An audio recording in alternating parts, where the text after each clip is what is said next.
चलिए, तो एक फॉर्मूला था, अगर आपको याद हो। आप शांत हो जाओ। कर्व्ड सरफेस का फॉर्मूला था μ2/v μ1/u μ2 माइनस μ1 याद है आपको?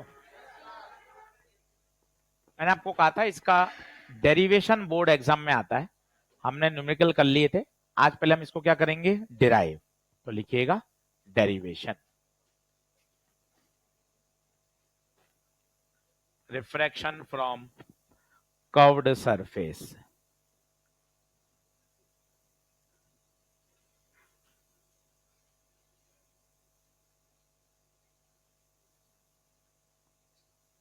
चलो अब शांत हो जाइए, थोड़ा सा ज्यादा पढ़ना है हमें। Refraction from curved surface.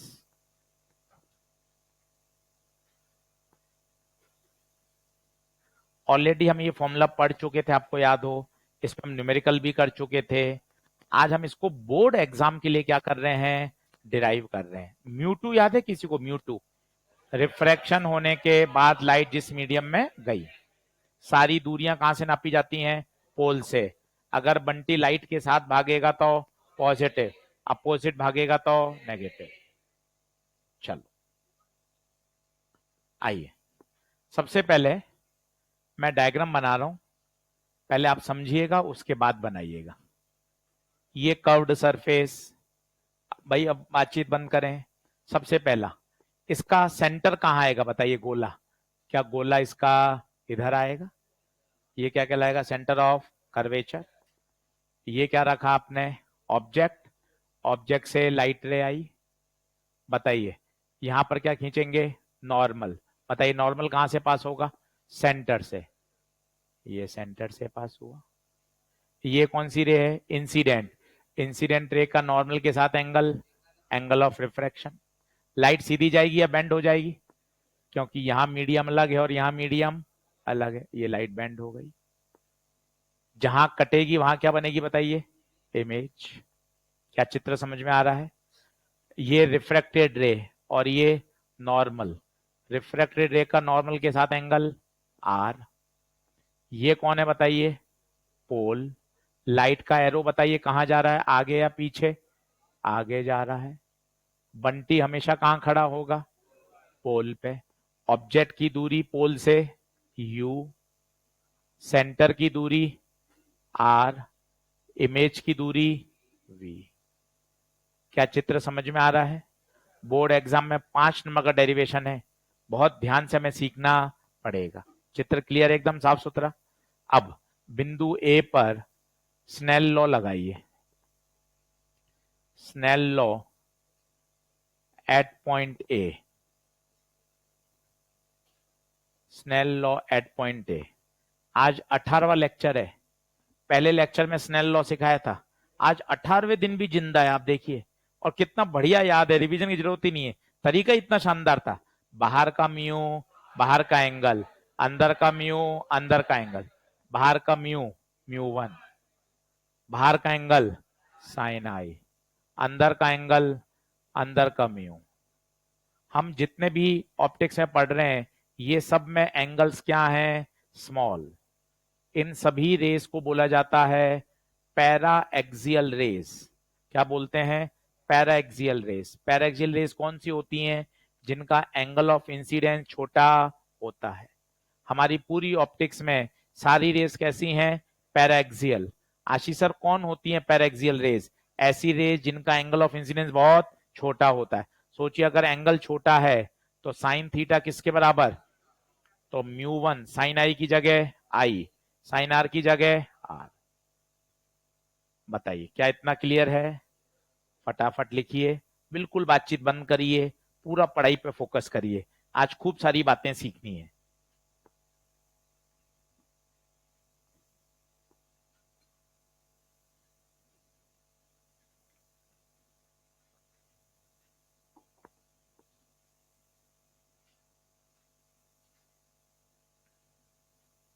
मत कर बात भाई, सिर्फ समझ।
शुरू करें।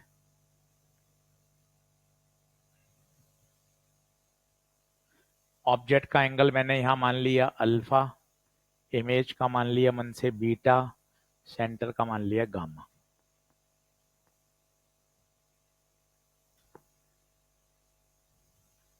बोर्ड एग्जाम के लिए पढ़ रहे हैं, ELP, minor paper, major, NEET, तो फॉर्मूले से ही सॉल्व हो जाएगा जो हम ऑलरेडी कर चुके हैं। एक्सक्लूसिव किसके लिए किया जा रहा है? बोर्ड एग्जाम, 5 नंबर का आता है बोर्ड में। अब मैं एक ट्राइंगल हाईलाइट कर रहा हूं और आप इसमें कोशिश करिएगा, ये ट्राइंगल हाईलाइट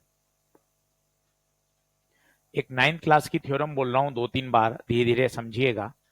किसी ट्राइंगल का एक्सटीरियर एंगल, किसी ट्राइंगल का exterior angle sum of interior opposite angle के बराबर होता है। इस ट्राइंगल का बाहर का एंगल कौन दिख रहा है? आई। अंदर के बताओ, अल्फा और गामा। तो क्या मैं ऐसा लिख सकता हूं, आई बराबर अल्फा प्लस गामा? बताइए। एक बार मैं और बोलता हूं, आप कोशिश करिएगा। ट्राइंगल देखिए आराम से, धीरे धीरे बोल रहा हूं, शब्दों को दिमाग में बैठाइए, एकदम रिलैक्स रहिए, ढीला छोड़ दीजिए शरीर को, एकदम रिलैक्स रहिए। किसी ट्राइंगल का जो एक्सटीरियर एंगल होता है वो सम ऑफ इंटीरियर अपोजिट एंगल के बराबर होता है। आराम से बताइए, ये जो ग्रीन कलर से हाईलाइटेड है इसका एक्सटीरियर कौन है? बाहर का। बाहर का कौन है? बाहर का कौन है? गामा। और इसके अपोजिट कौन से हैं? आर और बीटा। तो बताइए, क्या मैं ऐसा लिख सकता हूं, गामा बराबर आर प्लस बीटा? तो बताइए आर की वैल्यू क्या आएगी? Gamma minus beta. छोटे बच्चे पूछ लेते हैं सवाल, सर यहां ट्रांसफर नहीं किया, यहां क्यों ट्रांसफर किया? बोर्ड एग्जाम में कैसे याद रखेंगे? बहुत आसान है, खुद दिमाग ट्रिगर लगाइए। यहां मुझे किसकी वैल्यू चाहिए? आई और आर। आई और यहां सीधा कौन मिल गया? आई। ट्रांसफर करने की जरूरत, यहां मुझे आर निकालना है, इसलिए मैंने क्या किया? ट्रांसफर। छोटी छोटी बातें सीखनी पड़ेंगी, नहीं तो बोर्ड में याद कैसे आएगा भाई? बोर्ड में याद कैसे आएगा? अच्छा यार, मुझे तो यहाँ क्या चाहिए? आई और यहाँ आई सीधा मिल गया, जबकि यहाँ आर निकालने के लिए क्या करना पड़ेगा? ट्रांसफर। आई और आर पुट कर दो,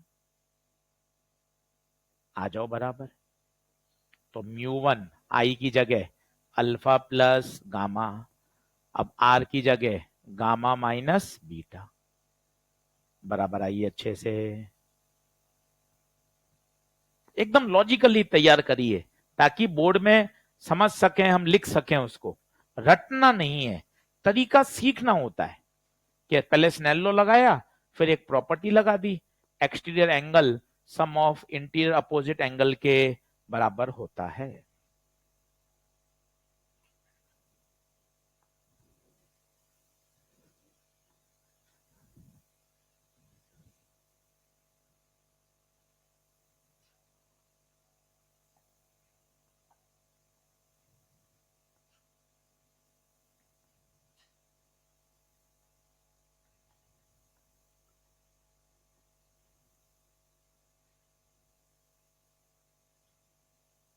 बढ़ो आगे। अब मुझे चाहिए अल्फा बीटा गामा की वैल्यू। अब ये कैसे निकालें अल्फा बीटा गामा, वो देख लीजिए।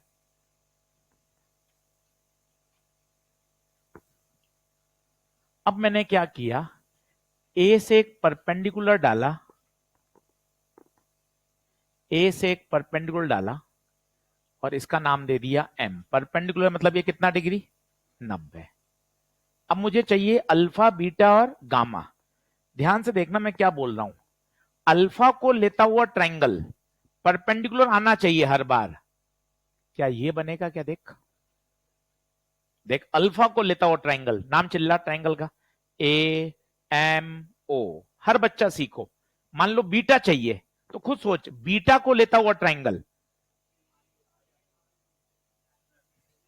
ए एम तो हर बार आएगा तभी तो राइट एंगल बनेगा। सोच गामा को लेता हुआ ट्राइंगल,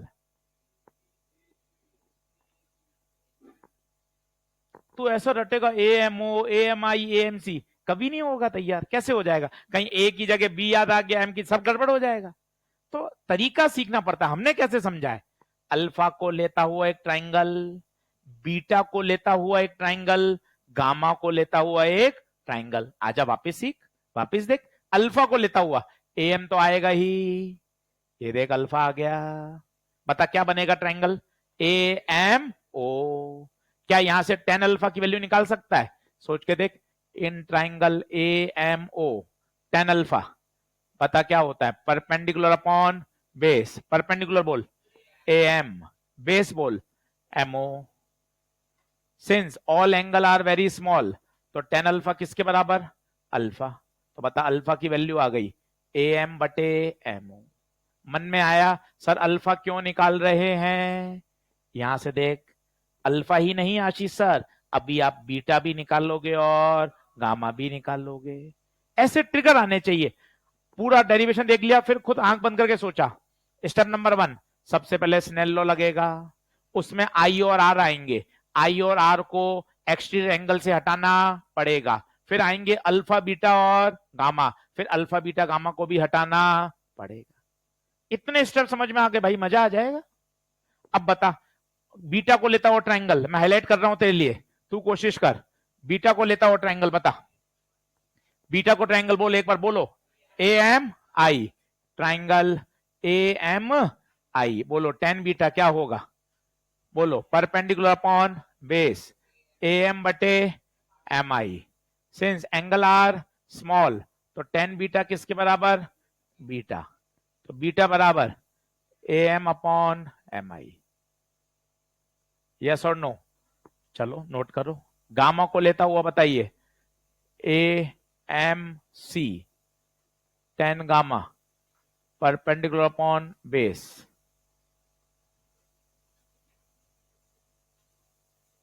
आराम से करिए, तसल्ली से, एकदम बढ़िया समझ में आ जाएगा, डर नहीं रहेगा भाई। एक्सक्लूसिव बोर्ड एग्जाम कर रहे हैं, नीट में कोई नहीं पूछेगा। ये 12th क्लास के बैच में ही पढ़ाया जाता है, इसलिए 12th में लेक्चर ज्यादा मिलते हैं। बच्चे में पूछते हैं सर टेलीग्राम पे जो आपके ऑप्टिक्स के लेक्चर हैं वो आपने मास्टर प्रो में 25 लेक्चर में पढ़ाया है, हमें आप कह रहे हो 32 लेक्चर क्यों लगेंगे?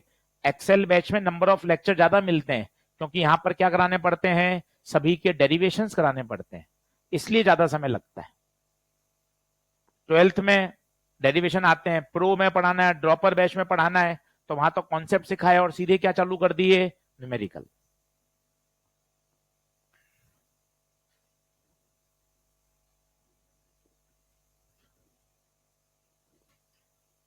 अब अल्फा बीटा गामा की वैल्यू रख दो फ्रॉम इक्वेशन 2। तो μ1 alpha plus gamma, μ2 gamma minus beta.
बराबर आइए।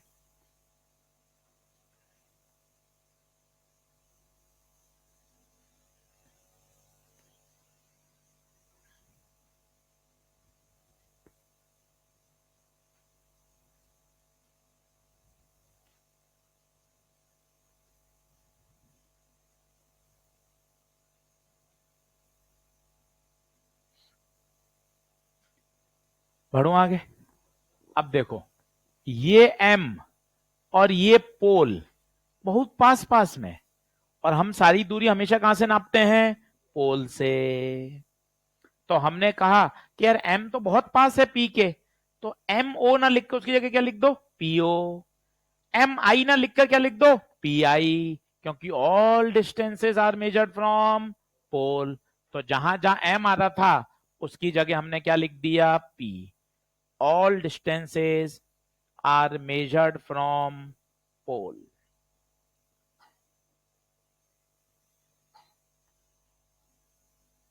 वापस बोल रहा हूं, वहां पे मार्क भी कर लीजिए, पोल और एम वहां पूरा लिख लीजिए। एम पी के बहुत नजदीक है, तो एम से जो दूरियां नापी जाएंगी वो लगभग लगभग पी से दूरियों के बराबर ही होंगी।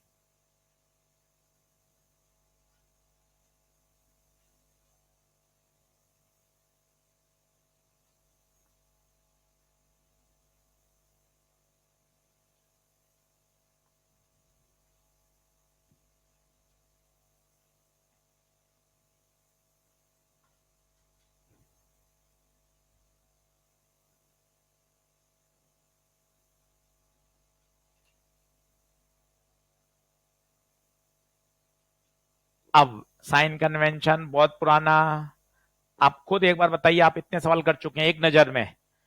आर और वी क्या आएंगे? प्लस, क्योंकि बंटी लाइट के साथ भागेगा तो आर और वी प्लस। यू क्या आएगा? अब बताना, पीओ, पीओ माइनस या प्लस? बस ध्यान से रखो, माइनस का यू। पीसी, पी से सी प्लस या minus? Plus R. PC plus R. P I plus V. सोच समझ के साइन कन्वेंशन रखिए, आराम से, कोई जल्दबाजी नहीं है, एकदम बढ़िया याद करिए, शानदार आना चाहिए। साइन कन्वेंशन वही पुराना।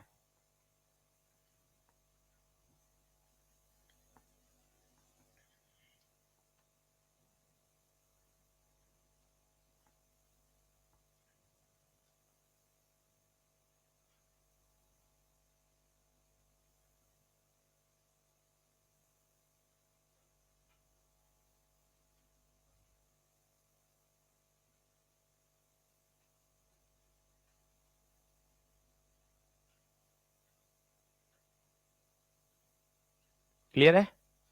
मल्टीप्लाई करके देखो, आ जाएगा रिजल्ट।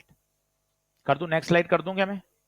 बराबर आ जाओ, आप खुद मल्टीप्लाई करो और फिर उसको रीअरेंज कर लेना इधर उधर, जैसा अपन को याद है, अपने आप वही आंसर आ जाएगा। खुद मल्टीप्लाई करो, खुद मल्टीप्लाई करो।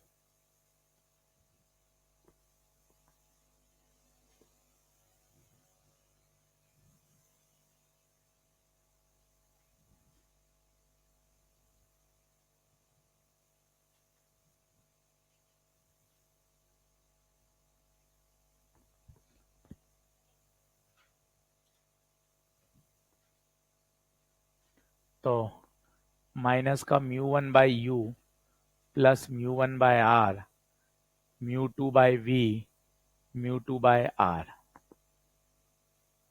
μ2 by R minus μ2 by V, μ2 by R, μ2 by V. अब वी वाली टर्म उधर ले जाओ तो प्लस हो जाएगी, आर वाली टर्म उधर ले जाओ तो माइनस हो जाएगी। तो ये हो गया μ2 by V minus μ1 by U. R LCM ले लो। अब देखो, आपने खूब बार ये फॉर्मूला लगाया है, आज डिराइव भी कर लिया, और अच्छा याद हो जाएगा। क्या है ये, किस चीज का फॉर्मूला है? पूरा बोलिए। Refraction from curved surface. दो बार आप रफ कॉपी में कर लोगे भाई, एकदम तैयार हो जाएगा। देख, मुझे 22 मिनट लगे, इसमें बोलना, समझाना, तुझे लिखना सब शामिल था। खुद अकेले बैठ के लिखेगा 10 मिनट। सोचना, 2 बार लिख लिया 20 मिनट, एकदम शानदार तैयार। नहीं लिखेगा, भागता रहेगा, नहीं आ रहा, नहीं आ रहा। तो खुद सोचना, 22 मिनट में तो सर ने लिख भी दिया, गप्पे भी मार ली, समझा भी दिया। तुझे घर पे अकेले बैठ के लिखने में केवल 10 मिनट लगेंगे। 2 बार लिख लेगा, मस्त फ्री। तो भागने से कुछ नहीं होता। सोचता रहे, अरे यार इतना बड़ा है, इतना बड़ा है। तो ये भी तो सोच, सर ने यार 22 मिनट में तो सर ने लिख दिया, समझा भी दिया, मैंने भी लिख लिया। खुद अकेले बैठ के लिखने में तो 10 मिनट ही लगेंगे। सोचो थोड़ा सा, पढ़ने का मन बनाओ कि नहीं यार मेहनत करनी है, आगे बढ़ना है। केवल डॉक्टरी नहीं सफलता है, मेहनत करोगे, जिस क्षेत्र में जाओगे वहां सफल हो जाओगे। मेहनत करो। क्या है, देख ली डेरिवेशन ओके है क्या? आंख बंद करके पूरी कहानी को रिकॉल कर सकते हैं क्या? स्टेप नंबर 1 बोलिए, Snell law. Step number 2, I और आर की क्या रखी, value. Step number 3, alpha beta gamma. Step number 4, sign convention. Light के साथ भागोगे प्लस, लाइट के अपोजिट भागोगे तो माइनस। बोलो हाँ है क्या? कोने में लिख लेना, एक्सक्लूसिव फॉर बोर्ड एग्जाम, ताकि क्या होगा, माइनर मेजर में आपको इसकी रिवीजन की जरूरत नहीं है, डेरिवेशन की। कोने में लिखा रहेगा, हमेशा तैयार रहेगा, एक्सक्लूसिव फॉर बोर्ड एग्जाम।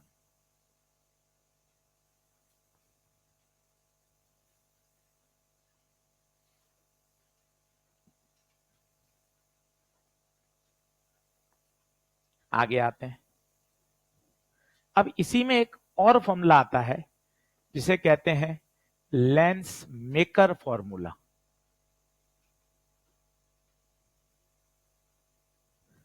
क्या कहते हैं? Lens maker formula. क्या होता है अभी पढ़ेंगे, पहले फॉर्मूला लिखिए।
म्यू लेंस, म्यू एस क्या है?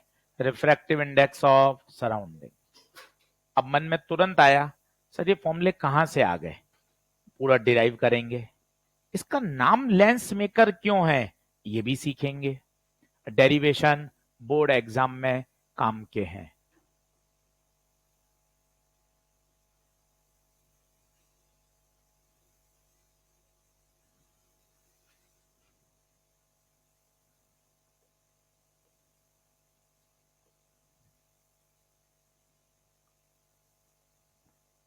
पहले फॉर्मूले से दोस्ती कर लो।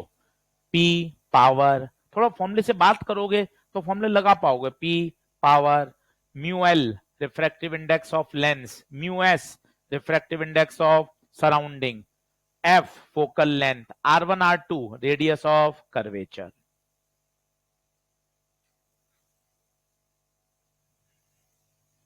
लिख लिए क्या दोनों?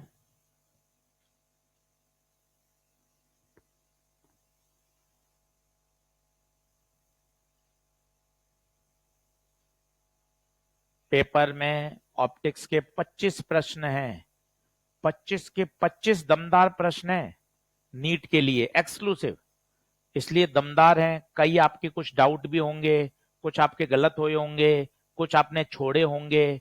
इन सब का हल कल रात को 9:45 पर आएगा। 25 के 25 सवाल हल करके दिखाऊंगा, ताकि जो आपके सही हुए हैं उसमें आपका कॉन्फिडेंस बढ़ेगा, जो आपने गलत हुए हैं वो आप सीखोगे, कोई सिली मिस्टेक करी होगी वो सीखोगे, किसी सवाल को करने का कोई फास्ट तरीका होगा वो सीखोगे। और 25 सवाल एक साथ करोगे, दिमाग और मजबूत होगा। एक एक सवाल का कॉन्सेप्ट मेरे से फिर सुन लोगे तो दिमाग में धीरे धीरे सेट होता जाएगा। तो कल क्लास लेंगे जिसमें ऑप्टिक्स के 25 प्रश्न हल कराए जाएंगे, और वो 25 के 25 कहां के होंगे? माइनर टेस्ट पेपर के। जो आपके डाउट, जो आपकी सिली मिस्टेक हैं, जो आपने छोड़े हैं, वो सब दूर हो जाएंगे। और वो 25 के 25 आप कहीं कॉपी में या नोट्स में कर लीजिएगा तो आपके पास 25 प्रश्न और आ जाएंगे। ये इतने प्रश्न कलेक्ट हो जाएंगे कि इनको आपने 2 बार 3 बार कर लिया, काम एकदम शानदार तैयार है। तो 25 प्रश्न कल लेकर आऊंगा मैं आपके लिए, वो आप चाहें तो अपने मेन क्लास नोट्स में भी कर सकते हैं। आपके पास 25 और नए प्रश्न आ गए और आपका कॉन्फिडेंस बढ़ेगा। सही बात है। चलिए अब इनको डिराइव करके देखें। नीचे लिखिए डेरिवेशन।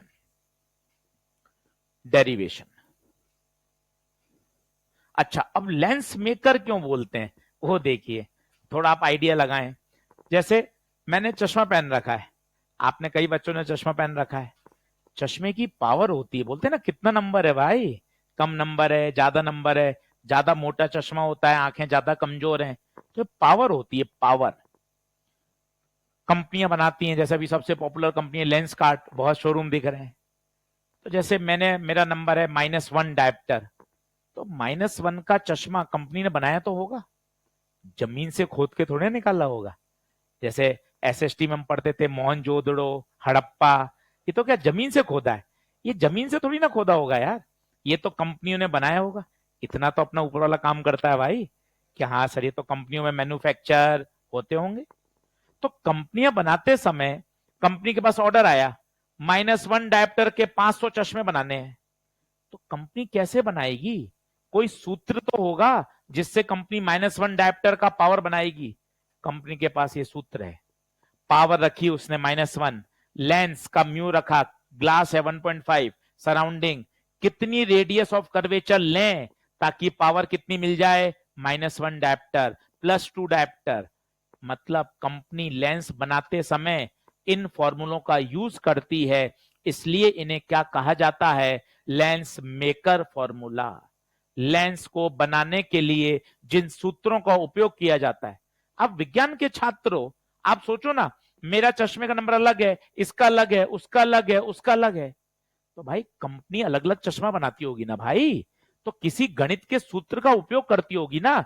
ऐसा थोड़ी ना ले जाओ भाई जिसका जो लग जाए ले लेना, ऐसा थोड़ी ना होता भाई। हर कंपनी उसको हिसाब से बनाती है, तो जिस सूत्र का वो उपयोग करती है वो सूत्र क्या कहलाता है? Lens maker formula. क्या बात समझ में आ रही है क्या? अब इसको एक बार डिराइव करके देखते हैं। लिखिए डेरिवेशन। थोड़ा सा लेंस मोटा बनाइएगा ताकि आपको आज एक शानदार बात समझ में आएगी। सभी लोग बोर्ड पे देखना, सीखना, मजा आ जाएगा। आज ये बात समझ में आ गई, गुरुवार का लेक्चर मस्त, अगले 2 लेक्चर फ्री हो गए, जितना समझ में आ जाए उतना आ गए, पैसा वसूल इसी से हो जाएगा। बढ़िया समझ लो, ये लेंस है, लेंस। बताओ लेंस में कितनी कर्व्ड सरफेस है? 2। अब ध्यान से सुनना, बहुत बढ़िया बात। यहां रखा ऑब्जेक्ट, लाइट आई, आपसी गपचप बंद करो, लाइट आई, बता क्या यहां रिफ्रैक्शन होगा? क्यों होगा बता? हवा से कहां जा रही है? कांच में, ये रिफ्रैक्शन हुआ। अगर मीडियम चेंज नहीं होता तो पता है ये लाइट रे कैसी जाती? सीधी। परंतु मीडियम चेंज होने के कारण ये अब सीधी नहीं, एक बार और रिफ्रैक्शन होगा। मतलब लेंस में कितनी बार रिफ्रैक्शन होता है? 2 बार। सीख के जा, देखना। इसलिए तो कहा मोटा लेंस बना, एक बार यहां रिफ्रैक्शन हुआ, कारण बता, कारण हवा से कांच में गए, फिर वापस कांच से हवा में गए। 10वीं क्लास में स्कूल टीचर, ट्यूशन वाले टीचर, लाइट आई, ये रिफ्लेक्ट कर देते हैं। वो एक बार ही करते हैं, समय की कमी के कारण चित्र बनाना कठिन होता है, इसलिए वो एक बार करते हैं, जबकि वास्तव में रिफ्लेक्शन कितनी बार होता है? 2 बार। हम भी यही करते हैं, समय की कमी है, खटाखट खटाखट बना दिए। पर ये कहां है यार, सेंटर तो कोई सीधी थोड़ी ना आ जाएगी, पहले यहां रिफ्लेक्ट होगा, फिर एक बार और रिफ्लेक्ट होगा। ये देख सर, ये डॉट डॉट डॉट डॉट क्यों बनाया? अगर ये सरफेस नहीं होती तो क्या ये सीधा जाता? यहां पर अपनी क्या बनाता? इमेज। पर क्या यहां इमेज बनेगी क्या? क्यों नहीं बनेगी? एक बार और रिफ्रैक्शन हो गए। यस और नो बताइए। ये दूरी मैंने मान ली u, सेंटर से नापते हैं, सेंटर ऑफ कर्वेचर से, और ये दूरी मान ली v1। पहले मैं बात कर रहा हूं इस सरफेस से रिफ्रैक्शन की, इस सरफेस से रिफ्रैक्शन की बात कर रहा हूं। पेन पेंसिल छोड़िए, अभी समझना जरूरी है। इस सरफेस से रिफ्रैक्शन, बिंदास देखिए, नहीं आया तो पूछिएगा। रिफ्रैक्शन फ्रॉम एक्स p1y, बताइए क्या ये कर्व्ड सरफेस है? फॉर्मूला बोलिए, μ2 by v, μ1 by u, μ2 minus μ1 by r। क्या ये रटा हुआ है? और अभी आप इसको डिराइव भी करके आए हो, आंखें खुली रहे और बताइए व्हाट इज μ2? रिफ्रैक्शन होने के बाद लाइट जिस मीडियम में गई, ईमानदारी रखिएगा, पहला रिफ्रैक्शन यहां हुआ, किस में गई? क्या लेंस में गई? क्या यहां रिफ्रैक्शन हुआ और किस में गई? लेंस में। Then μ2 is μl, μl। v image की दूरी, इमेज कहां है? v1। μ1 बचा हुआ μs, ऑब्जेक्ट की दूरी u, μl minus μs, r नहीं r1। बताइए क्या कुछ हवा लगी क्या?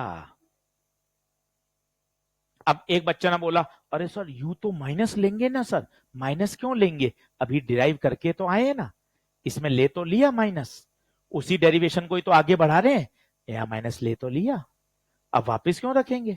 वही डेरिवेशन तो आगे चल रहा है। क्या बात समझ में आ रही है? अभी कहानी खत्म नहीं हुई, अभी तो और मजे आने वाले हैं। अब क्या इस सरफेस से बात करूं? इस सरफेस से बात करूं? ये सरफेस, बताइए इसका नाम क्या है? Refraction from xp2y। पहले रटा हुआ फॉर्मूला, आंखें खोल देगा, ये कह देगा कि मोबाइल से दूर हो जा यार, कहां उलझा पड़ा हूं मोबाइल में, समय खा जाता है ये। पहले रटा हुआ फॉर्मूला एक बार याद होना चाहिए, μ2 by v minus μ1 by u, μ2 minus μ1 by r। एक एक शब्द बताना। μ2 रिफ्रैक्शन के बाद लाइट जिस मीडियम में, रिफ्रैक्शन के बाद लाइट जिस मीडियम में, बता क्या यहां रिफ्रैक्शन हुआ? ईमानदारी रख, क्या यहां रिफ्रैक्शन हुआ? किस में गई? एयर में। तो क्या μs लिखूं क्या? इमेज यहां एक बार रिफ्रैक्ट होकर लाइट बेंड हो गई, और यहां क्या बनेगी? Final image. क्या यहां क्यों नहीं बनी? कोई बताएगा यहां क्यों नहीं बनी? क्योंकि रिफ्रैक्शन के बाद उसको बेंड होना पड़ेगा। बताइए क्या ये फाइनल इमेज है? फाइनल इमेज की दूरी कितनी मान ली? v। कितनी मान ली? v। ये v, μ1 जो बच गया। अब u क्या लेंगे? u क्या है? u क्या है? रील देखूं क्या? अरे रील से क्या होगा यार, रील देखने से क्या? अरे सर आनंद आता है। अरे यह सवाल थोड़ी ना बनेगा। ओके सर नहीं देखूंगा। u क्या है? u है ऑब्जेक्ट की दूरी। ऑब्जेक्ट क्या है? o। अरे 10वीं क्लास में ऑब्जेक्ट ओ, इमेज आई। नहीं भाई, ये ओ आई नहीं होता। एक बढ़िया तुझे परिभाषा बताई थी जो तेरा जीवन बदल सकती थी। इंसिडेंट रेज का पॉइंट ऑफ इंटरसेक्शन। ईमानदारी बता, क्या आप ऑरेंज इस वाले सरफेस की बात कर रहे हो? इसके लिए इंसिडेंट रे, ईमानदारी से बता, क्या येलो है या ऑरेंज है? इसके लिए इंसिडेंट, और ऑरेंज का इंटरसेक्शन इधर है या आगे है, then I1 is work as a for second surface. भाई यही बात है पैसा वसूल। आपके दिमाग में फिट है ऑब्जेक्ट ओ इमेज आई नहीं होता। एक बढ़िया परिभाषा जो हमेशा सही है, ऑब्जेक्ट। सर ऑब्जेक्ट का निर्णय ना आप लोगे ना मैं लूंगा, इंसिडेंट रेस का पॉइंट ऑफ इंटरसेक्शन। अब सर आप कौन सी सरफेस की बात कर रहे हो?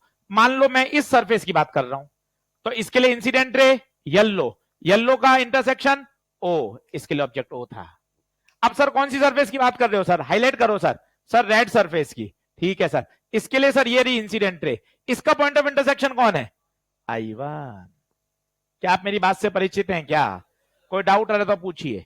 सेकंड सरफेस के लिए इमेज कौन है, I1। I1 is the object for second. अब बताइए यू क्या लेंगे, यू क्या लेंगे, V1। यू I1 की दूरी कितनी है, V1। क्या कुछ कुछ हवा लग रही है क्या, R, इसकी रेडियस कितनी है, R2। पहले आप लिखिए, मुझे बताइए कौन सी बात आपको समझ में नहीं आई, मैं उसी बात को फिर समझाऊंगा। आज ये कितनी बढ़िया बात समझ में आई, लेंस में एक बार रिफ्रैक्शन नहीं होता, कितनी बार होता है, दो बार रिफ्रैक्शन होता है। और कितनी बेसिक बात है। हाँ यार, ये तो 10वीं वाला मास्टर भी समझा सकता था, चाहता तो बात नहीं करते। बाकी 10वीं वाला मास्टर भी तो बता सकता है, देख 2 बार हुआ, पहले हवा से कांच में गए, फिर कांच से वापस हवा में गए। चाहता तो वो भी समझा सकता था, पर नहीं चल समझाते, एक बार ही आप बेंड कर देते हैं। पर वास्तव में लेंस से 2 बार रिफ्रैक्शन होता है भाई, तब जाके फाइनल इमेज बनती है।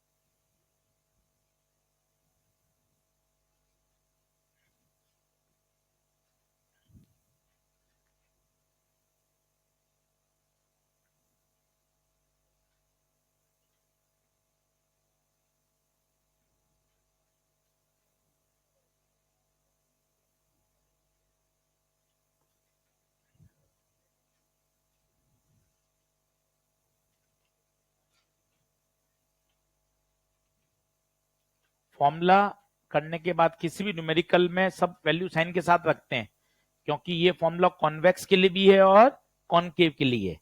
ये कोई डेरिवेशन नहीं है, उसी डेरिवेशन का एक्सटेंशन है। अगर इसको मुझे किसी न्यूमेरिकल में लगाना होगा तो मैं यू वी आर के क्या रखूंगा, साइन। ये न्यूमेरिकल नहीं है, उसी मैथमेटिक्स पार्ट का क्या है, एक्सटेंशन है। और इस मैथमेटिक्स के दौरान हम इसका साइन एक बार रख चुके। आई बात समझ? जैसे लेंस फॉर्मूला होता है 10वीं में, ये फॉर्मूला कॉन्वेक्स के लिए है या कॉनकेव के लिए, दोनों के लिए। तो फिर कैसे पता चलेगा, रियल इमेज के लिए या वर्चुअल इमेज के लिए, दोनों के लिए, साइन से पता चलेगा। इसलिए सूत्र न्यूमेरिकल करते समय वैल्यूज हमेशा साइन के साथ रखी जाती है।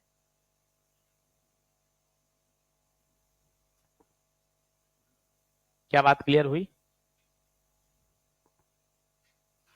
अब इन दोनों को ऐड कर दीजिए एक बार, एडिंग इक्वेशन 1 एंड 2। अच्छा म्यू एल कौन है, म्यू एल 2-3 बार बोलिए, थोड़ा डर हटेगा। म्यू एल बोलिए, mu L refractive index of lens, mu S refractive index of surrounding.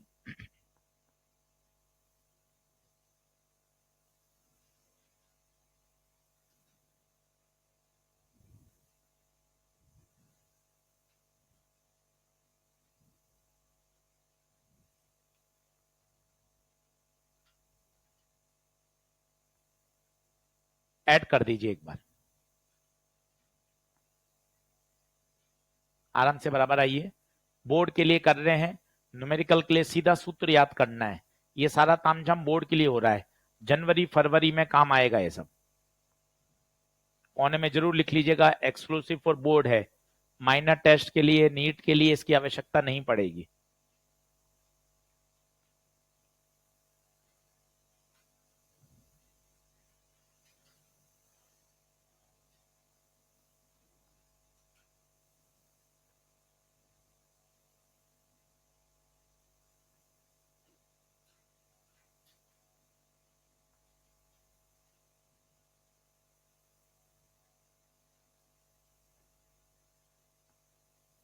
चलो ऐड करो भैया, ऐड करो,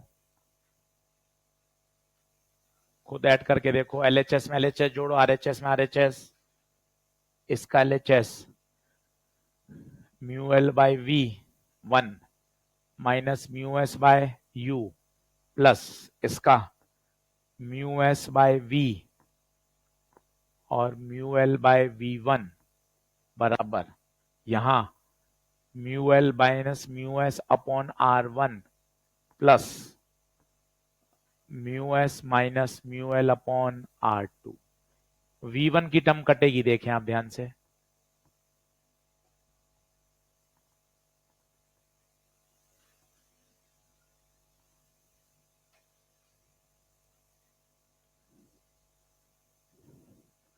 अब ध्यान से देखना, ये प्लस वाली टर्म को पहले लिख रहा हूं,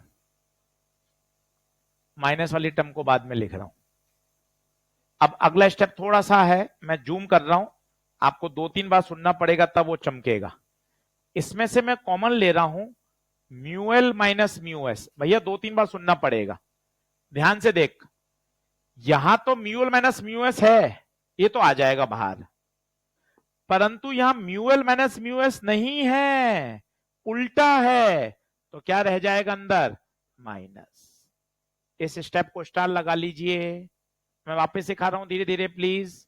mu L minus mu S को कॉमन लिया, यहां तो उपलब्ध है तो बाहर आ गया, यहां उपलब्ध नहीं था तो क्या लगाना पड़ा? माइनस, क्योंकि यहां उल्टा था। क्या मेरी बात समझ पा रहे?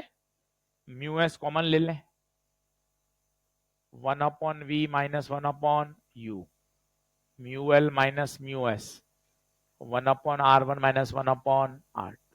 आराम से आ जाइए, थोड़ा रुक रहा हूं। उस स्टेप को स्टार जरूर लगा लीजिए, क्योंकि वहां कॉमन लेना है, अंदर साइन पलटेगा, अंदर साइन पलटेगा, उसको जरूर स्टार लगा लीजिएगा।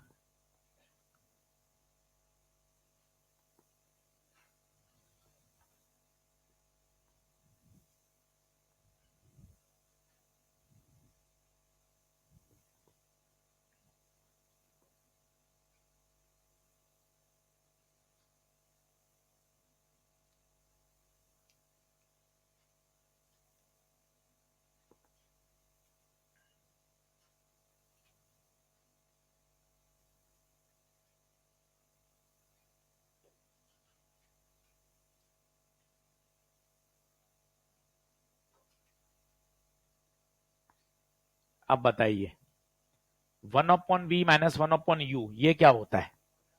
1 by V minus 1 by U, 1 by F, और म्यू एस को भेज दें बट्टे में, म्यू एस को भेज दें बट्टे में, तो 1 by V minus 1 by U 1 by F, और इस म्यू एस को नीचे भेज दें।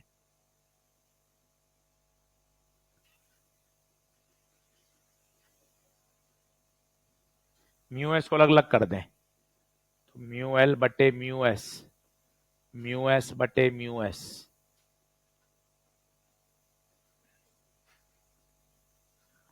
तो 1 अपॉन एफ, म्यू एल बटे म्यू एस बटे म्यू एस 1। सिर्फ मैथ्स है, आप इसमें पूरे में देखें, मैंने कहीं फिजिक्स नहीं लगाई, कहीं। ये सारे स्टेप केवल गणित के हैं। फिजिक्स बस जरा सी लगाई थी फॉर्मूले में, कोई फिजिक्स नहीं है पिछले 8 स्टेप में। 2 बार 3 बार करने पड़ेंगे, फॉर्मूला आ गया। इसे बोलते हैं लेंस मेकर फॉर्मूला।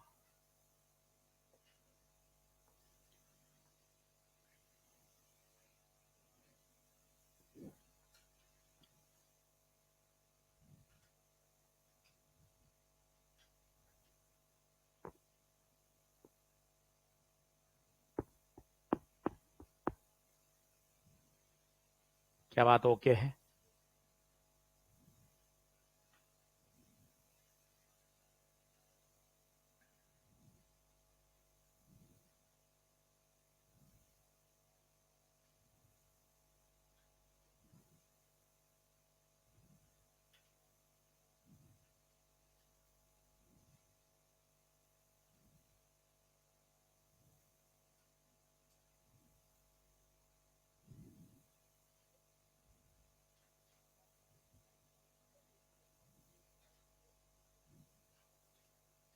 देखते हैं अभी क्या आगे बढ़ूं, क्या कर दूं, नेक्स्ट कर दूं?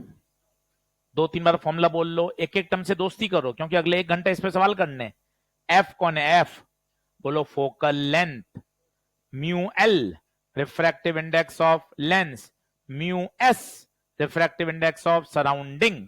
R1 R2 radius of curvature. Sir दूसरा वाला फॉर्मूला भी बता दो, वो भी सिखा देता हूं। 1/f म्यू एल बटे म्यू एस। सभी लोग बोर्ड पे देखें। 1/f mu S LCM, mu L minus mu S.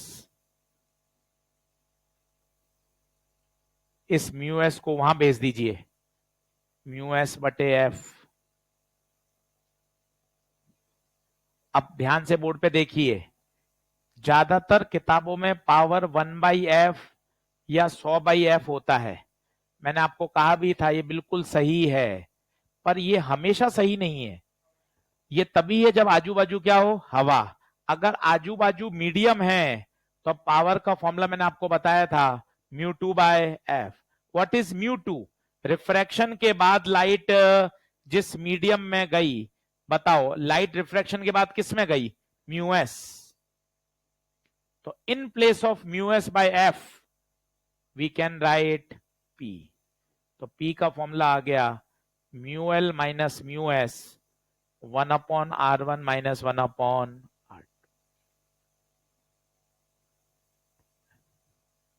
भाइयों ये बोर्ड के लिए है, बाकी न्यूमेरिकल के लिए हमें सीधे फॉर्मूले याद होने चाहिए। वापस देखिए मैंने क्या किया, एलसीएम लिया, इस म्यूएस को यहां भेजा। मैं फिर बताता हूं, एनसीईआरटी में पावर 1/f है। 1/f केवल तभी तक वैलिड है जब आजू बाजू क्या हो, एयर। पावर का सही फॉर्मूला क्या होता है? μ2/f, μs/f। सीधा हमें फॉर्मूला याद होना चाहिए।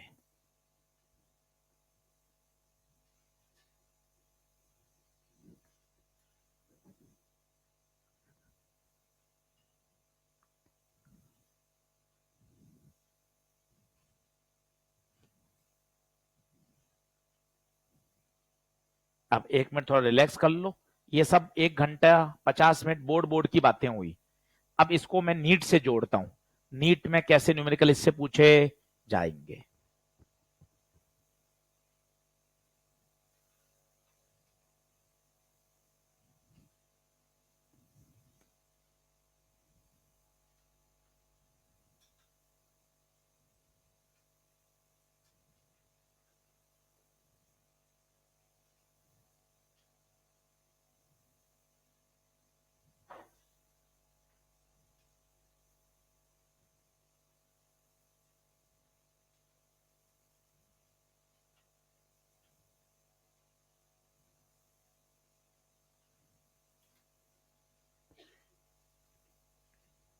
बढ़े आगे,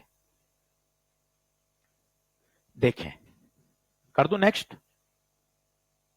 1 मिनट रिलैक्स कर लो, फिर अब 4-5 न्यूमेरिकल करके दिखाता हूं ताकि आपका कॉन्फिडेंस बढ़े। आज फिर अपन होमवर्क इसका कर सके।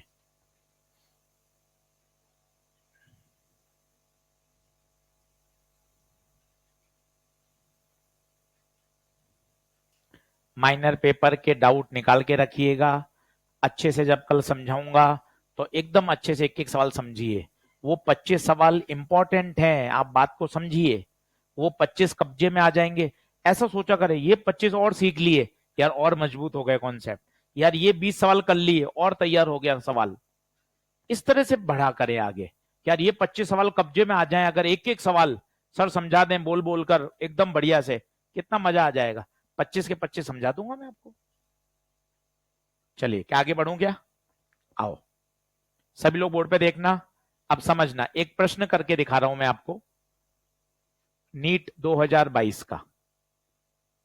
सभी लोग बोर्ड पे देखना, पेन पेंसिल छोड़ दीजिए, सिर्फ देखिए।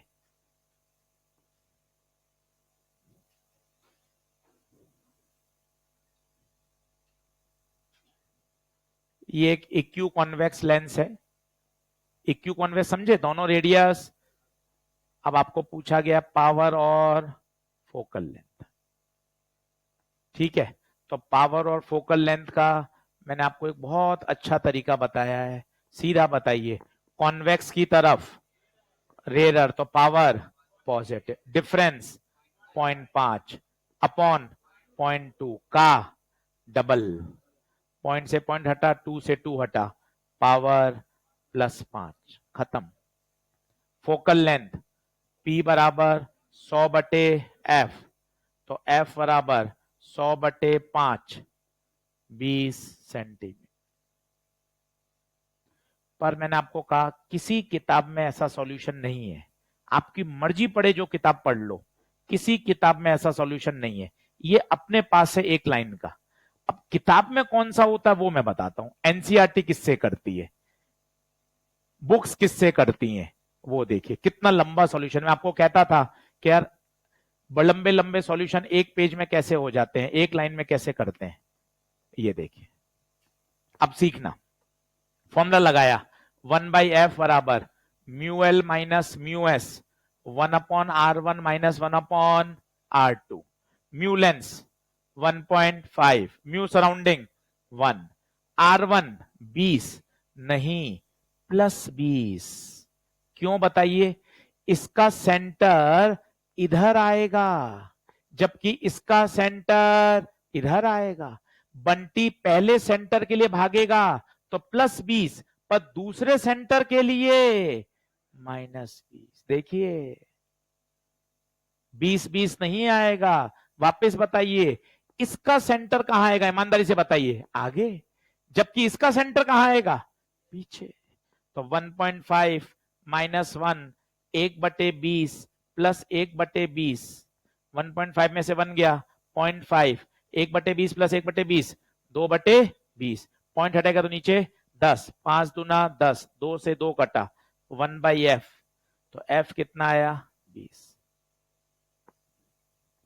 ये किताबी सॉल्यूशन है, एनसीईआरटी से करती है, गूगल में यही अवेलेबल है, अपन को इससे करना है। फास्ट मेथड है ये।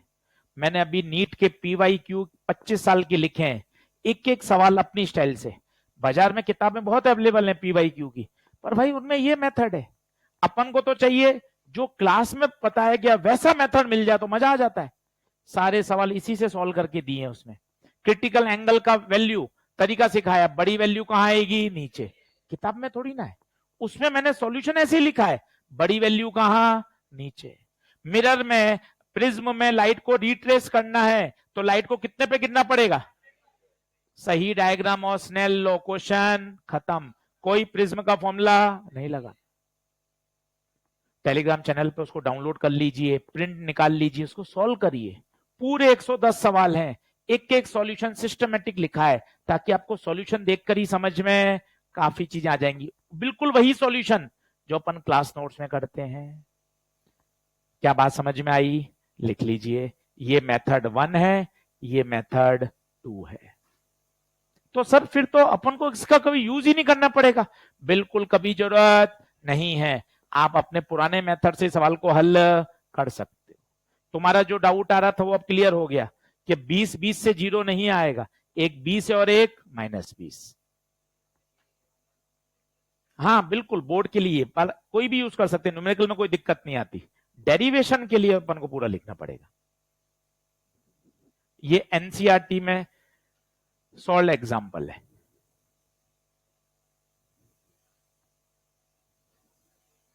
हाँ तेज बोलिए। हाँ डिवाइड, अच्छा अच्छा, अरे भाई भाई भाई भाई, थोड़ा सा गलती कर दिया मैंने, थोड़ा गलती कर दिया भैया, जग गए थे। म्यू एल बटा म्यू एस -1 है, ये सराउंडिंग 1 है, ठीक है, सही है। फॉर्मूला थोड़ा सा सही लिखना है।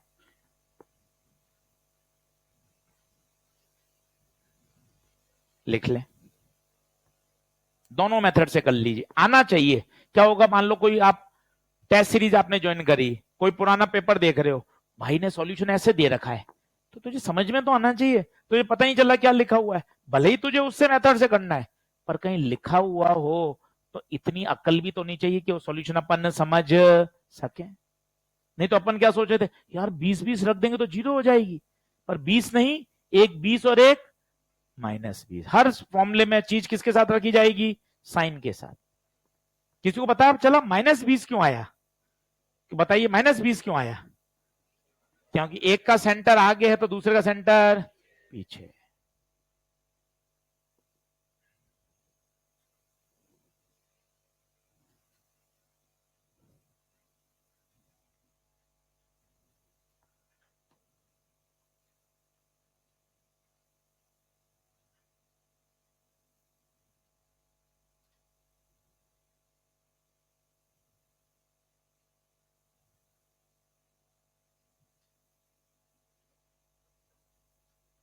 आगे के बराबर।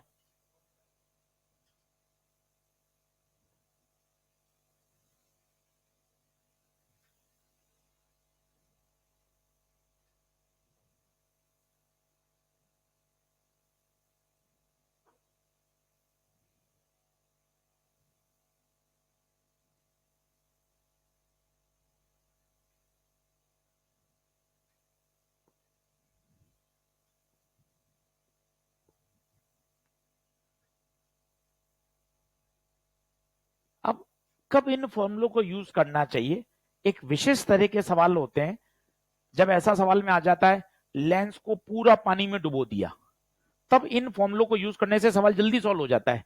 कारण क्या है, पूरा डुबोने के बाद क्या R1 R2 बदलेंगे क्या, सोच। जैसे ये लेंस हवा में है, अब इसकी रेडियस ऑफ कर्वेचर पानी में डुबोने के बाद भी रेडियस ऑफ कर्वेचर क्या बदल जाएगी क्या? पानी में जाने के बाद भी आर तो बदलेगा। तो अपन क्या करेंगे, इन फॉर्मूले को उपयोग करेंगे, एक बार हवा में और एक बार पानी में रेशियो ले लेंगे। रेशियो लेने से R1 R2 की टर्म कैंसिल हो जाएगी। पूछ क्यों कैंसिल हो गई, क्योंकि R1 R2 बदला ही नहीं। अब ये शब्द उर्दू के लग रहे हैं, 10 मिनट में समझ में आ जाएंगे, चेहरे पे तेरे मुस्कान आ जाएगी, अभी आ जाएगी 15 मिनट में, देखना। पहले इसको नोट कर ले।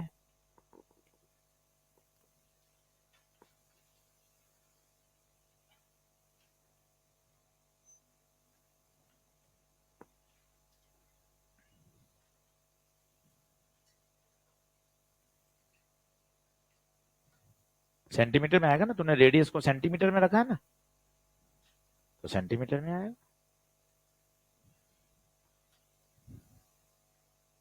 बढ़ चलूं, चलिए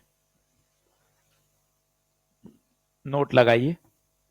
तो अब मेरे पास दो फॉर्मूले आ गए, 1/f बराबर म्यू एल बटे म्यू एस -1 1/R1 - 1/R2, और दूसरा P बराबर mu L minus mu S 1/R1 - 1/R2।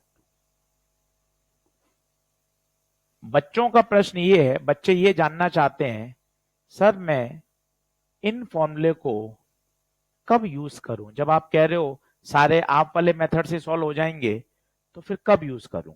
तो आंसर है, जब क्वेश्चन में ऐसा गिवन हो लेंस को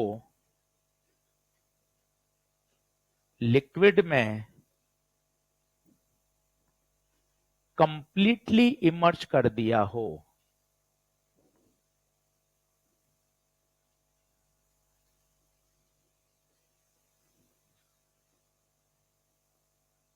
तब इनका यूज करना चाहिए।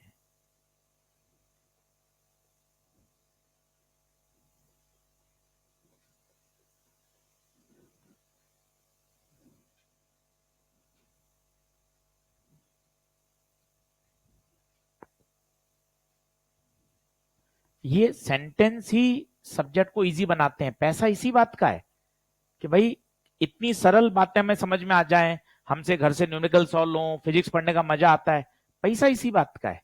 ये शब्द दिमाग में ऐसे फिट हो जाते हैं कि क्वेश्चन पूछा, नेशन जानना चाहता है कि इन फॉर्मूले को कब यूज करें, तुरंत उत्तर आ गया। जब जब प्रश्न में ऐसा लिखा हुआ हो कि लेंस को किसमें डुबो दिया है, पानी में, तो आपको इन फॉर्मूले का उपयोग करना चाहिए। अगर लाइट नॉर्मल के अलोंग आएगी तो बिना मोड़े सीधी चली जाएगी। स्नेल लॉ, बाहर का म्यू बाहर का एंगल, अंदर का म्यू अंदर का एंगल। लाइट को रिट्रेस करना है तो उसको मिरर पे 90 डिग्री पर गिरना पड़ेगा। क्रिटिकल एंगल निकालने का जुगाड़, बड़ी वैल्यू हमेशा कहां आएगी, नीचे। ऐसी बातें दिमाग में फिट हो जाती हैं। पैसा इसी बात का है।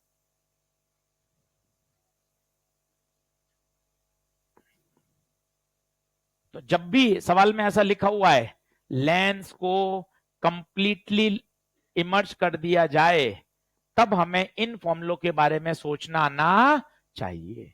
अब मैं आपको 2-3 प्रश्न करके दिखाता हूं, करिए। ईएलपी नंबर 7 खोलिए, मैं क्वेश्चन लिख रहा हूं, आपके पास है तो आप खोल लीजिए, नोट कर लीजिए। ईएलपी नंबर 7 लास्ट क्वेश्चन है, स्टार लगा लीजिए, मोस्ट फेमस सवाल है वो। ईएलपी नंबर 7 लास्ट प्रश्न है, नहीं 7 का नहीं, एक बार मुझे दीजिए। 7 का आइए पहले 11वां, ईएलपी नंबर 7 का 11वां।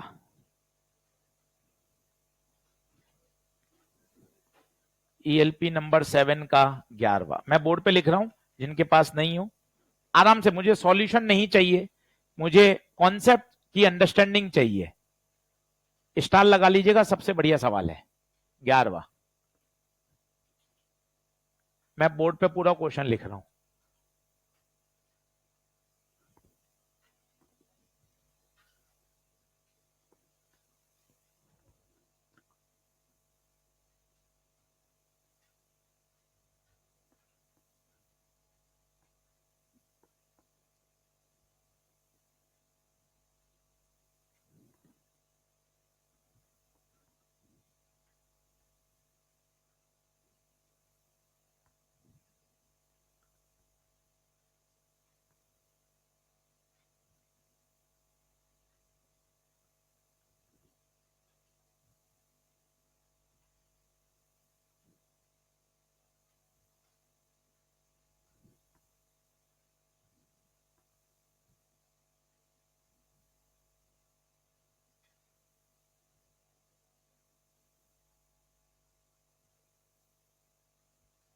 अच्छे से समझना, इससे काफी प्रश्न सॉल्व होंगे असर्शन रीजन के भी, बहुत ध्यान से पढ़ना।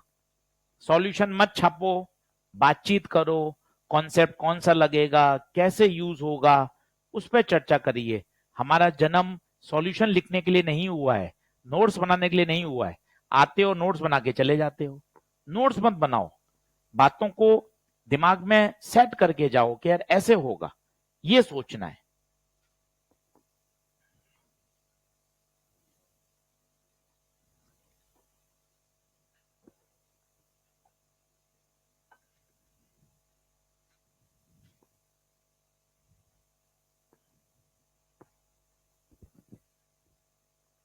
बढ़ो आगे, चल।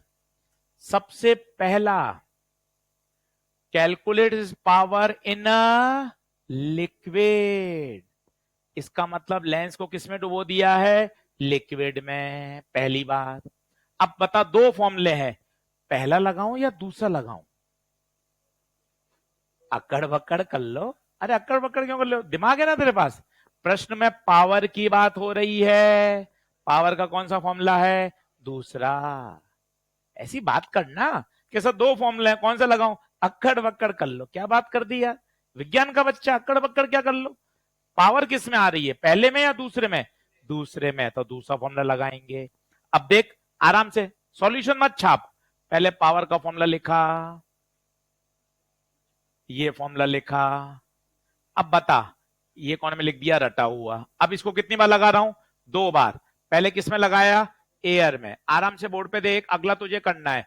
एयर में पावर बता कितनी, -10, लेंस का म्यू 1.5, सराउंडिंग 1, क्योंकि पहले किस में था, एयर में। R1 R2 की कोई जानकारी नहीं है, ना मुझे चाहिए। बाद में उसको किस में डुबो दिया, लिक्विड में। लिक्विड में पावर नहीं पता, रिफ्रैक्टिव इंडेक्स लेंस का वही रहेगा। पर अब देख सराउंडिंग का बदल गया, क्योंकि अब सराउंडिंग एयर नहीं है, लिक्विड हो गई। R1 R2 नहीं पता, दोनों को क्या कर दीजिए, डिवाइड, ये टर्म कैंसिल। 5-6 सवाल कर लोगे, अच्छे बच्चे ये टर्म लिखना ही बंद कर देते हैं 5-6 सवाल करने के बाद। पूछ क्यों, क्योंकि 6 सवाल करने के बाद उसके दिमाग में बात फिट हो जाती है, यार ये टर्म क्यों लिख रहा हूं, क्योंकि ये तो रेशियो में कट जाएगी, पहले सवाल में सेट नहीं होगी। 6-7 सवाल कैसे होता है, यार ये सवाल पेपर जल्दी कर लेता है, मुझे तो 1-1 1.5 घंटा लग जाता है। प्रैक्टिस करिए, प्रैक्टिस करते करते दिमाग में फिट हो गया, अरे यार ये तो कैंसिल ही होना है, क्या नाटक क्या करना है, कैंसिल ही होनी है। और जिसने एक ही सवाल किया है उसकी फिजिक्स अच्छी, पर उसने सवाल एक ही किया है, तो वो तो तरीके से पूरे स्टेप लिख लिख के करेगा, उसका समय क्या लग गया, ज्यादा। और क्या अंतर है, जिसने पहली बार किया है उसको क्या पता, वो तो बाकायदा स्टेप करेगा, डिवाइड करेगा। जिसने सवाल 10 बार कर रखा है वो इतना ही लिखता है, बस काम खत्म। क्या बात समझ में आ रही है? अच्छा कोई बताएगा R1 R2 क्यों कट रहे हैं, बताओ, क्योंकि उन पे तो कोई प्रभाव ही नहीं पड़ा। यस और नो बताइए। -10/5 बटे P, 1.5 में एक गया 0.5, 1.5 में से 1.6 -0.1, माइनस से माइनस, पॉइंट से पॉइंट, 5 दूना 10, आंसर आएगा +2 डायोप्टर।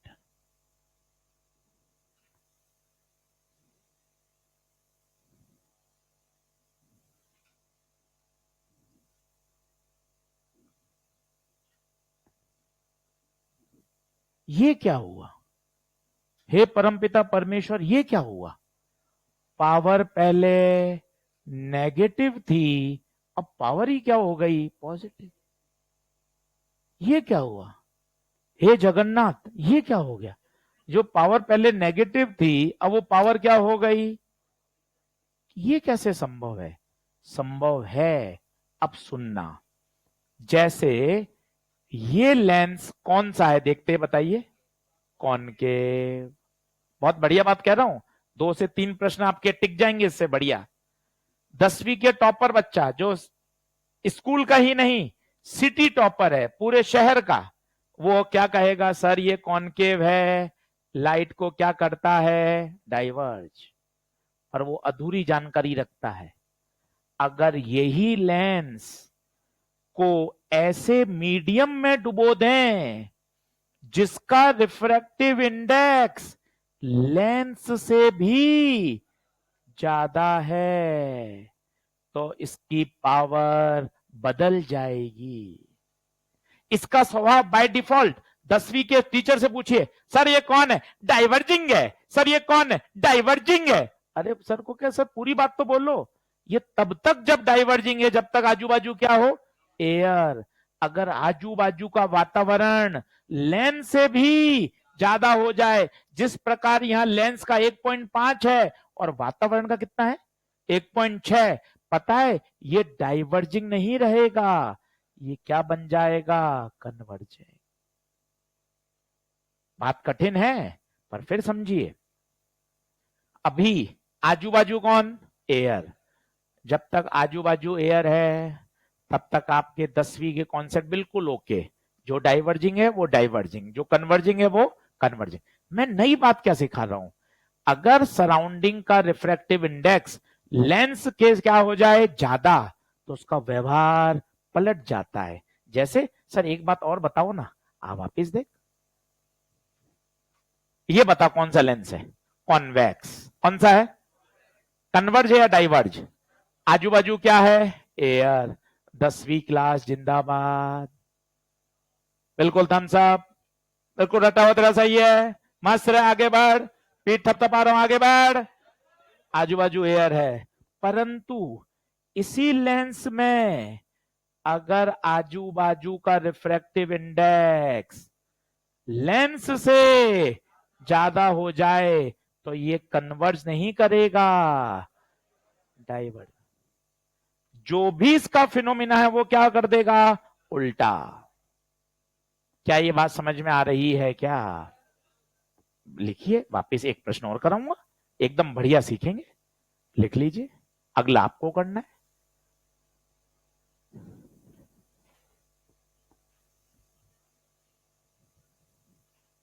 इस बात को 2 मिनट एनालिसिस कर लीजिए, इसको इधर उधर मत ले जाइए, 2 मिनट एकदम एनालाइज कर लीजिए, पूरा वाक्य बोलिए टूटा फूटा।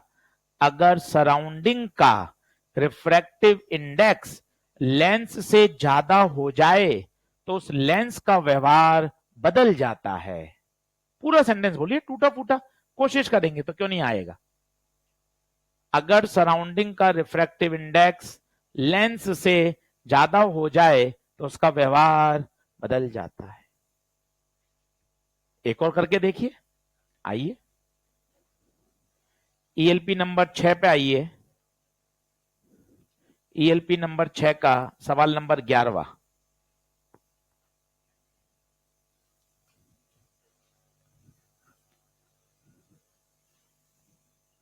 ईएलपी नंबर 6 का सवाल नंबर 11वां।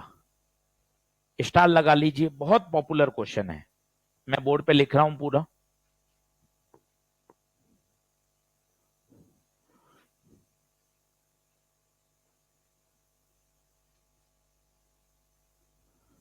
ग्यारहवा,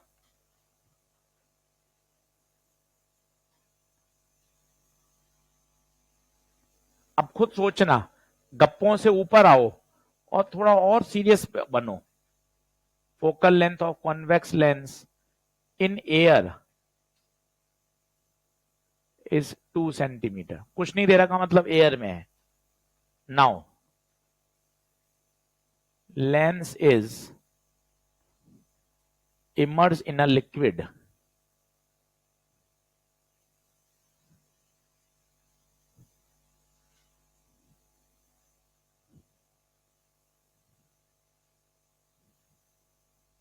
of refractive index 1.25.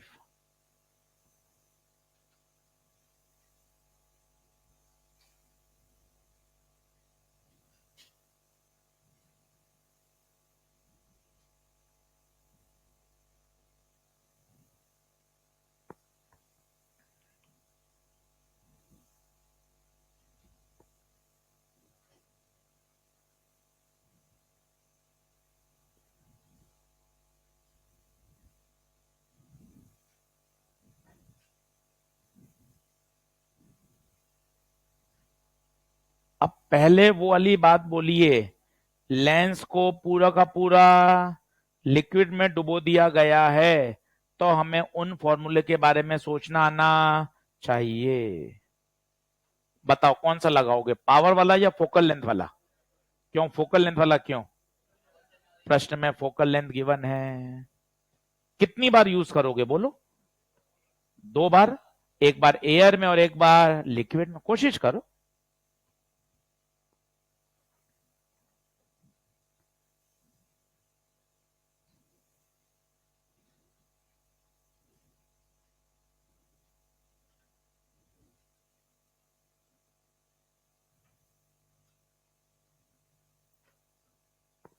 हाँ जी, आप पहले फॉर्मूला लिखिए, 1/f mu L upon mu S 1/r1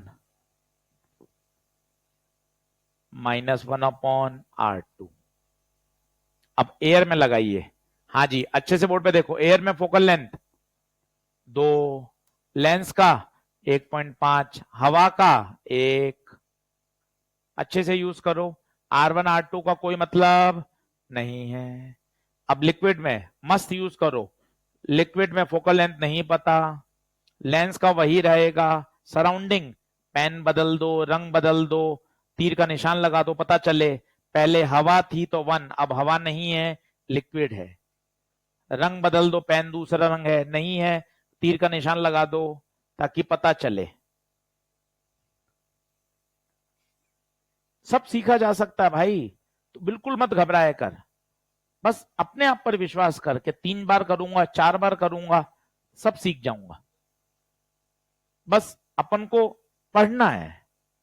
अब बताइए, ये कट गया, ये कहां जाएगा एफ घूम के ऊपर, ऊपर बचा 1.5 माइनस 1, ये बचा 1.5 अपॉन 1.25 माइनस 1। अब सर यहां हालत खराब हो गई सर, ये सर पॉइंटों में कैसे करूं? मत होना परेशान, सुन, मुझे पॉइंटों में नहीं समझ में आ रहा, फ्रैक्शन में लिख। पॉइंट हटाया नीचे 10, 5 दिया 15, 5 दूना 10, 1.25, पॉइंट हटाया नीचे 100, 25 पंजे 125, 25 चौके 100। तुझे पॉइंटों में दिक्कत आ रही है, फ्रैक्शन में लिख, रास्ते तो निकालने पड़ेंगे ना।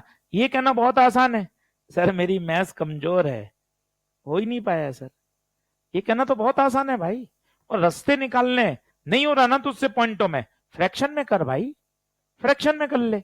1.5 में से बन गया 0.5, 1.5 को लिखा 3/2, इसको लिखा 5/4, तो f/2 0.5, 4 ऊपर जाएगा, 4 तिया 12, 2 और 5 10, 0.5, एलसीएम कितना 10, 12 माइनस 10। मैथ्स है भाई, इसका कोई शॉर्टकट भी नहीं है, प्रैक्टिस करेगा तेरी मैथ्स अच्छी होती जाएगी। कोई ऐसा है नहीं कोई जादू हो जाएगा, सवाल यही है, फॉर्मूला यही लगेगा। कितना आंसर? f/2 0.5, 10 कहां जाएगा ऊपर, और 12 में से 2 गया 10, 2 से 2 0.5, 5 आ रहा है भाई आंसर, 5 आएगा। दोनों सवाल स्टार लगा लो, बोर्ड के लिए नीट के लिए, बार बार रिपीटेड सवाल हैं ये, पानी में डुबोने वाले। जब जब पानी में डुबो दिया जाए तब तब अपन को ये याद आना चाहिए, मोस्ट फेमस न्यूमेरिकल्स।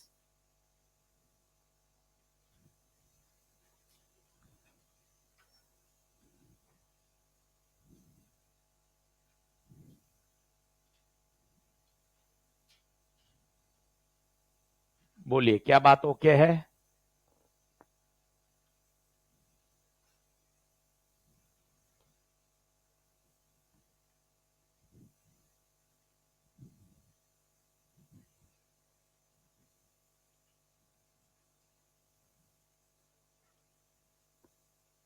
अभी दूंगा, नीचे लिखें कंसेप्चुअल नोट।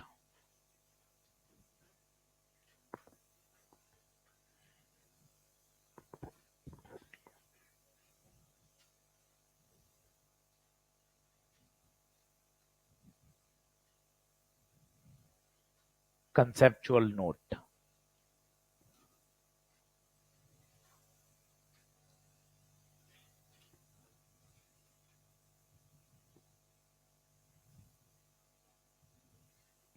मिटाऊं? चलो, अब थोड़ी सी बातें समझने की है ना, इंटरेस्टिंग है, 10 मिनट बचे हुए, 9 मिनट, अपन कुछ बातें सीखना चाहते हैं, वो देखिएगा। ये लेंस है, ये एफ, ये 2f। अब एक बार भाइयों बोर्ड पे देखो, बाद में लिख लेना, मत समझो एकदम तगड़ा। चलो एकदम सब रिलैक्स होके देखना। मैंने बताया था अगर ऑब्जेक्ट इंफिनिटी से 2f के बीच में हो तो बताइए इमेज कहां बनती है? f और 2f के छोटी या बड़ी? छोटी या बड़ी? तो ऑब्जेक्ट जब 1 पे था तो इमेज f और 2f में बनी छोटी। मैंने ऑब्जेक्ट को आगे खिसका दिया, 2f पे ले गया। बताइए 10वीं कक्षा में पढ़ते थे 2f पे रखते हैं तो 2f पे बनती है और सेम साइज बनती है, याद करिए, ये सारी हाइट बराबर है। फिर मैं ऑब्जेक्ट को और आगे ले गया,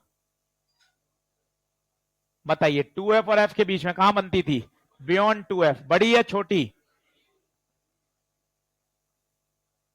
क्या ये डायग्राम ओके है? यहां हाइट बराबर रखना, पर यहां हाइट क्या होती जाएगी? बड़ी। क्या ये मैं डायग्राम से समझा चुका हूं आपको? अब मैं क्या कह रहा हूं, कल को मैंने यहां रखी एक रॉड,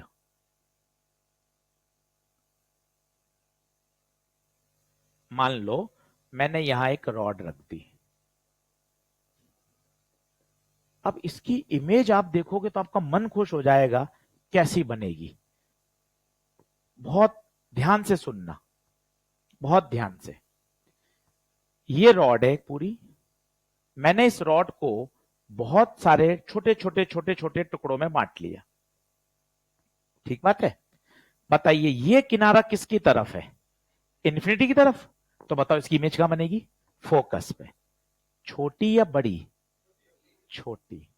इन्फिनिटी की तरफ होता है तो इमेज छोटी। जैसे जैसे मैं आगे बढ़ता जा रहा हूं, मेरी इमेज का साइज बढ़ता जाएगा। जब मैं 2f पे आ जाऊंगा तो मेरे 2f के बराबर बनेगा। ध्यान से देखिए, जो रॉड बनेगी वो डिस्टॉर्टेड बनेगी। जैसी रॉड रखी उसी शेप की नहीं बनेगी। इस बात को दिमाग में बैठाइए। सर एक बार और बताइए, मैं और थोड़ा जूम करके बनाता हूं। मैंने रॉड को ऐसे रखा, इतना बड़ा, ये इन्फिनिटी पर है, ये किनारा 2f, कहीं भी रखिए कोई टेंशन नहीं। अब मैं धीरे धीरे बोल रहा हूं, ठीक है?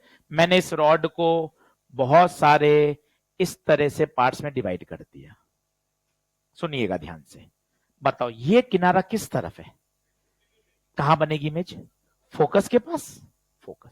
बता छोटी या बड़ी? छोटी। देख छोटी बनी। ये किनारा कहां जा रहा है बता? 2f की तरफ, तो इमेज भी 2f की तरफ। कैसी? बड़ी बड़ी बड़ी बड़ी बड़ी बड़ी, और 2f पे आते आते सेम साइज की। अब बता, क्या इमेज का शेप वही रहा या डिस्टॉर्ट हो गया? डिस्टॉर्ट हो गया। ये वाला मैग्निफिकेशन कहलाता है लॉन्गिट्यूडिनल।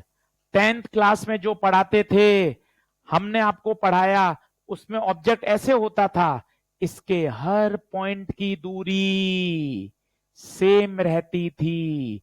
इसमें देखिए हर पॉइंट की लेंथ से दूरी अलग अलग है।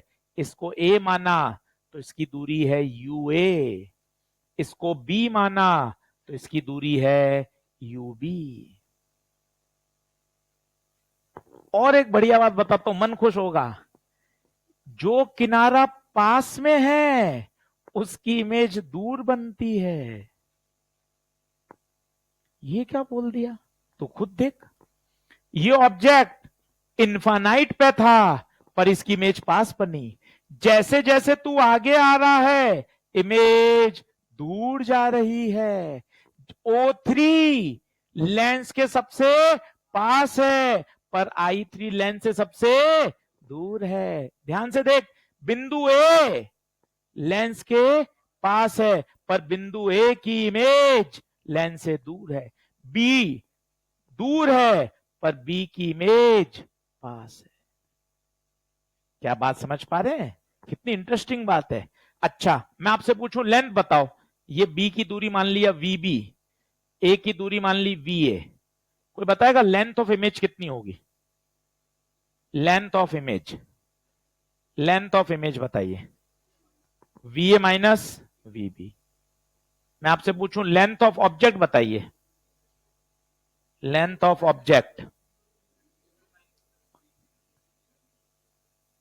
अरे बड़े में से छोटा घटा दो, यूबी माइनस यूए।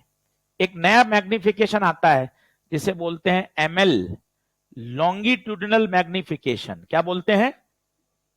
हमने जो पढ़ा था 10वीं क्लास में, या मैंने पढ़ाया था, वो याद है? वो क्या था? Height of image upon height of. यहां हाइट की बात होती थी, यहां हाइट की नहीं बात हो रही है, लेंथ की बात हो रही है। तो यहां कौन सा मैग्निफिकेशन आता है बताइए? लॉन्गिट्यूडिनल। इसको लिखिए, कल अगले लेक्चर में ये बात फिर समझाऊंगा। आज इसलिए समझाई कि एक बार कच्चा पक्का आपके दिमाग में बैठ जाए।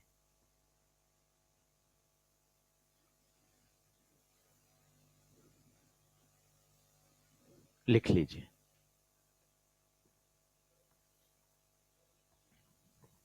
तो जितना आप लेंस के पास आते जाओगे इमेज लेंस से दूर जाती जाएगी। और रटना क्यों है, सोचना, एकदम सोच। ऑब्जेक्ट इन्फिनिटी, बहुत दूर, इमेज फोकस, एकदम फोकस पे बन गई। जैसे जैसे ऑब्जेक्ट पास आएगा, आते आते फोकस पे आ गया, इमेज कहां भाग जाएगी, इन्फिनिटी पर। इस बात को सोच थोड़ा सा कि जैसे जैसे ऑब्जेक्ट पास आता जाएगा, इमेज कहां जाती जाएगी, दूर दूर दूर। अच्छा, ये समझ में आया क्या, डिस्टॉर्ट बनेगी या वैसे ही आकार की बनेगी? डिस्टॉर्ट फीलिंग आई क्योंकि उसका साइज क्या करना पड़ेगा, बड़ा बड़ा बड़ा बड़ा।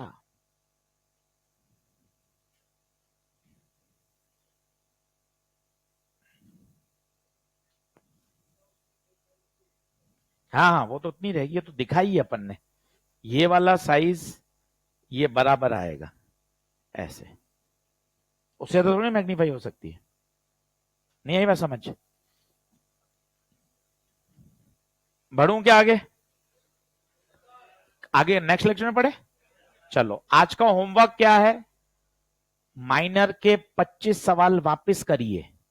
टेस्ट दिया हो नहीं दिया हो कोई टेंशन नहीं, नंबर कम आए ज्यादा आए गलत आए कोई टेंशन नहीं। आप उन 25 सवाल को होमवर्क में लीजिए। वो 25 सवाल सभी टॉपिक के मिक्स सवाल हैं, एक बार उनको तसल्ली से करिए। कल मैं रात को सारे प्रश्न वापस कराऊंगा आपके लिए, ताकि आपको 25 सवाल में एकदम कॉन्फिडेंस आ जाए। सही है? चलिए, धन्यवाद।